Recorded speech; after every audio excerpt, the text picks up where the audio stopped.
If you really think about it, every metal guitar riff is basically just made up of a bunch of different little techniques. For example,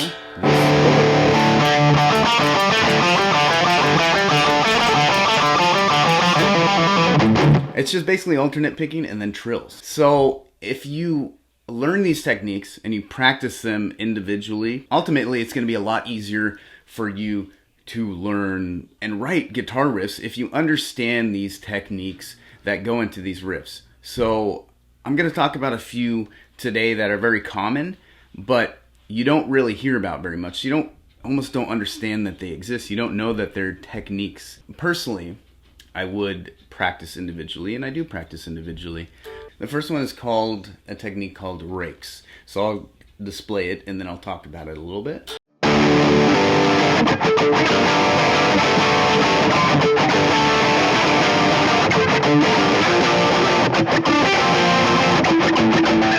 So this technique, it adds a little depth to a chord progression that ultimately might be a little bit boring, just basic chords. It could add something extra. It can make it, it could kind of put it to that next level to where it could be considered like a chord progression that sounds good. It just adds a little bit extra. It just adds something more to the riff. It adds something more to the song. If you add something in like a rake like that, and the way that you do it is you just continue, it's a continuous strum, but you just simply lift your left fretting hand off of the strings and just rest it, or lift it off of the frets and just rest your hand over the strings so that you get that kind of scratchy sound, that left hand muted sound. So it's almost like a palm mute, but instead of palm muting, you're left hand fret muting.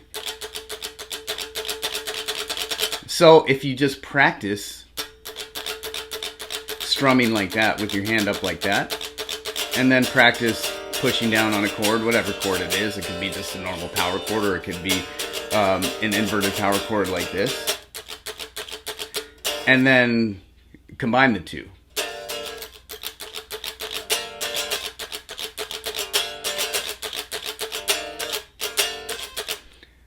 And be creative with it. Just do different strumming patterns. It's always a good idea to work with a metronome to keep timing. I'm not working with the metronome right now, but it is a good idea to always work with the metronome when you're practicing, or some sort of timing, whether that's like a drum program or a drum machine, or if you have a drummer that jams with you, that's perfect too. But generally, a metronome seems to be the easiest tool, and I always recommend that you use a metronome. The second technique is a technique that we already kind of talked about in that As Will I Die in a riff. It's called a burst. So a burst could be many different things. It could be a group of 2 notes. It could be a group of 4 alternate pick notes. It could be a gallop. It could be a triplet. It's not consistent. That's the whole point, is that it's just kind of thrown in the middle of a riff, and the change of speed of the notes is really what makes it a burst. So let me display it real quick so you guys understand.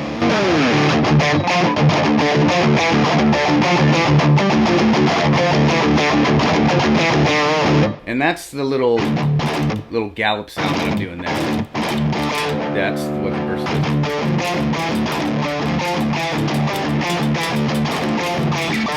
And in this circumstance, I am doing a gallop, a single gallop. In my opinion, the gallop really doesn't take effect unless you do multiple,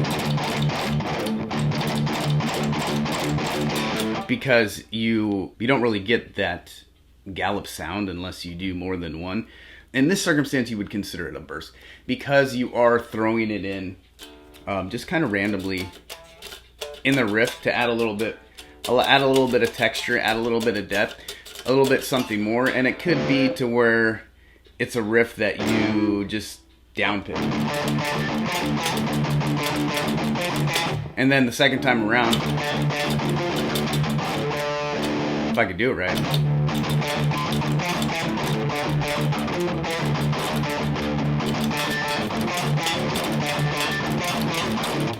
the second time around you throw a burst in, so that burst can take place of, you know, maybe 1 or 2 down picks.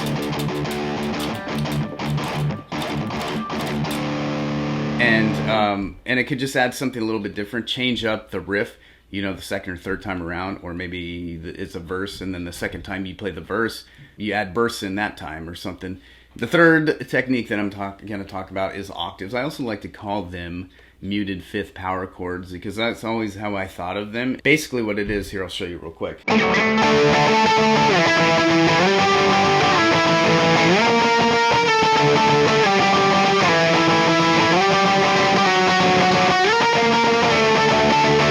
So what they are is, it's just two octaves of the same note. So a power chord would be the three notes, so 1, 2, and then 3. So you're basically just muting that second note there, which is the fifth note of the scale.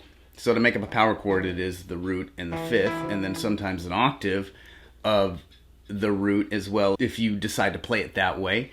But these octaves are just the two octaves.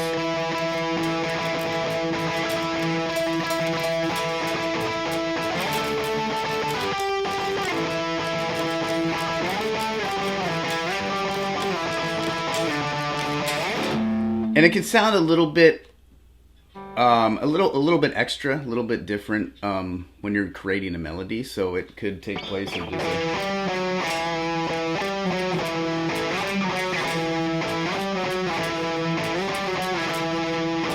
it just gives, again, it gives it a little bit more depth. It gives it a little bit more texture, a little bit something different, a little bit more interesting than just.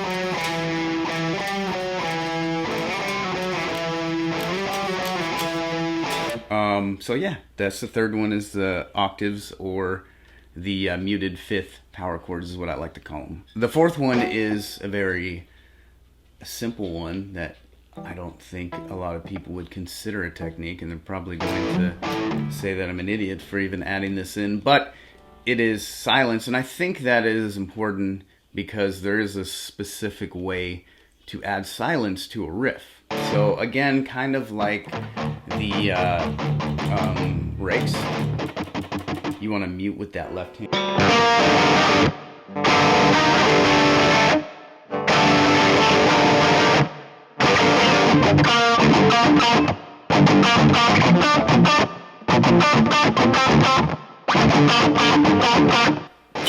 But if you don't mute it correctly, if you don't lift that hand off just the right amount to where you're just barely touching those strings to where you stop the sound, then you're either going to get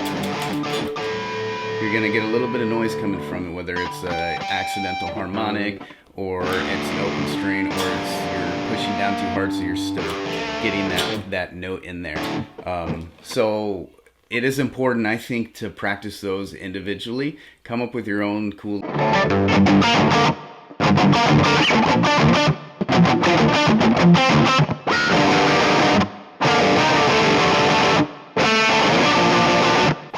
And if you learn the rakes when you're playing chords, then you should be able to do silence very easily. Or if you learn silence, then you can, you know, figure out those rakes too while strumming a chord progression, because it's the same idea. It's just you strum and then you lift your left hand off, except for this time you're going to mute with your, you're going to stop strumming. So you can, sometimes I'll mute the strings with my left hand just automatically because I'm used to it, but you don't necessarily have to.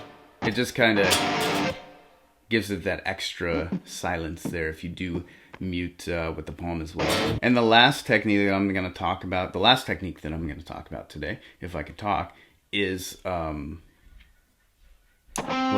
is it? I forget. Oh, harmonic sweeps. Yeah, I don't do these very much. Actually, just once I figured out what these were recently, I started doing them. So, but they are kind of neat. So, but what it is basically, it's obviously a harmonic is, you know, you have natural harmonics throughout the fretboard.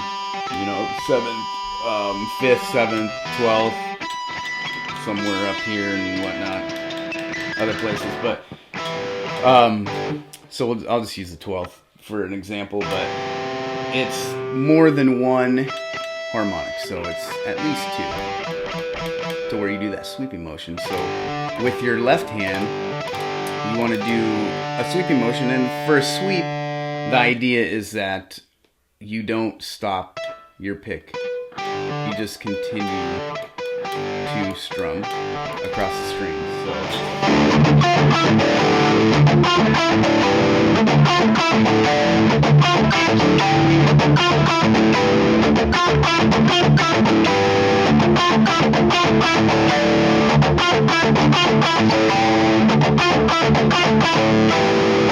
Something like that. It's important that you hit the harmonics at the right spots, which I didn't on a couple of these because I was playing kind of fast. But that's the basic idea of the harmonic sweep. They're kind of neat. A lot of newer metalcore songs will use them, add them into their riffs. Yeah, and it does add a little something extra to the riff, makes it kind of sound cool. So that's all the techniques I was going to talk about today, but I encourage you guys to take all of these ideas and like write a few riffs, write like a whole entire song using all these techniques and practice them individually as well to a metronome and perfect them, because if you master these little techniques like this, and then when you come across them trying to learn like a riff that, you know, from a band that you like or a favorite song that you're trying to learn, it's going to be so much easier to figure out how to play that riff. It's going to come, you're just going to be able to basically learn riff after riff after riff. You can almost learn a riff a day. In 10 minutes you could learn like a new riff if you understand these techniques and you can play them individually and you master them individually. That's what it's going to take. It's just all these little pieces are basically what a riff is bands just put all these techniques together, or some of these techniques into a specific riff in their own unique way. So there might be a little bit of learning curve when you're learning a new riff, but if you understand these ideas and you practice them individually, you're going to be able to learn these riffs and write your own riffs much quicker, and just be a lot more confident when playing and when learning riffs and writing riffs. So are there any techniques that you guys think are very common but people don't discuss very often? Let us know in the comments.